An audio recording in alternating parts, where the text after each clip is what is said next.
కానీ అందరూ ఒక విషయం అబ్జర్వ్ చేయాలి, వంశీ ఎక్కడా కూడా ఈ రప్ప మూమెంట్లో పార్టిసిపేట్ చేయట్లా, చాలా దూరంగా ఉంటున్నాడు ఇటు నుంచి. పాలిటిక్స్ వదిలేస్తున్నాడనే సంకేతాలు క్లియర్గా అనిపిస్తుంటే వాళ్ళు మాత్రం ఒప్పుకోకుండా ప్రతి ఈవెంట్లోనూ స్టాంప్ సైజ్ ఫోటో అయినా వేసుకుని వల్లభనేని వంశీ రుణం తీసుకుంటూ ఉంటారు. వంశీ ఒకటే కాదండి, ఈ రకంగా చూసుకుంటే కొడాల వెంకటేశ్వరరావు కూడా పెద్ద యాక్టివ్ పార్టిసిపెంట్గా లేడు, ఎక్కడ ఏం లేదు, ఏం మాట్లాడట్లా, మానేశారు వీళ్ళందరూ మాట్లాడడం. ఏమొచ్చిందో ఏంటో మరి నాకు తెలీదు.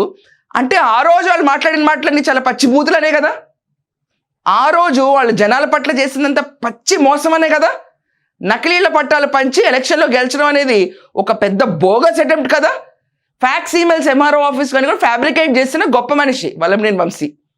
చిన్న చిన్న కేసులు కాదండి బాబు, గాంధీ బొమ్మ దగ్గర ఒక తగాదా ఇళ్ల స్థలం గురించి ఆఖరికి బెదిరించి రిజిస్ట్రేషన్ చేయించుకున్నారనే విషయాలు కూడా బయటకు వచ్చినాయి. మైనింగుల కేసులు అంటున్నారు. ఈ రకంగా చూసుకుంటే వల్లభనేని వంశీ పైన గన్నవరంలో ఉన్న కక్ష జనాలకు మామూలు కక్ష కాదు, అదొక విపరీతమైన పొంగి పొర్లి ఏ పార్టీకి సంబంధం లేకుండా వల్లభనేని వంశీకి మాత్రం ఓట్ వేయము అనే సిచ్యువేషన్ తీసుకొచ్చింది.